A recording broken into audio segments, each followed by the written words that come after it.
Good morning বন্ধুরা। আজ উঠেছি ভোর 5টায়, কারণ ছেলের পরীক্ষা। আর যেহেতু বর বাড়িতে এসছে, এই দেখো বাইরে তোমাদের দেখিয়ে দিলাম, প্রচণ্ড অন্ধকার। আমি 5টার সময় উঠে রান্না করছি। ছেলের জন্য ভাত করেছি, বরের জন্য কফি করেছি, আর ছেলের বাটার দিয়ে রুটি করেছি টিফিনের জন্য। আজকে ক্যামেরাটা করে দিচ্ছে আমার বর। আমি এইদিকে রান্না করছি, আমার ছেলে উঠে পাহারা দিয়েছে আমার মেয়েকে ফার্স্টে, তারপর আমার বর পাহারা দিল আমার মেয়েকে। আমার সাথে সাথে আমার মেয়েও উঠে পড়ে। এখন বর বাড়িতে আছে তাই মেয়েকে ধরতে পারছে, পরে মেয়েকে ধরবে কে ভোরের দিকে ধরার লোক থাকে না। দুপুরে আমার শাশুড়ি মেয়েকে নিয়ে একটু ঘোরাঘুরি করছে, আর আমি যাব কৃষ্ণনগর, সঙ্গে মেয়েকেই অবশ্যই নিয়ে যাব। মেয়েকে রেডি করে দিয়েছিলাম, তাই শাশুড়ি কোলে নিয়ে একটু ঘোরাঘুরি করছিল।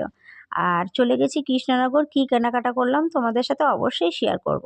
আসার পথে নিয়ে এসেছি বাড়িতেও মাংস বিরিয়ানি, রান্না নান আর হয়েছে, কষা সেটা কষা দিয়েও মাংস। ভাতটা খাওয়া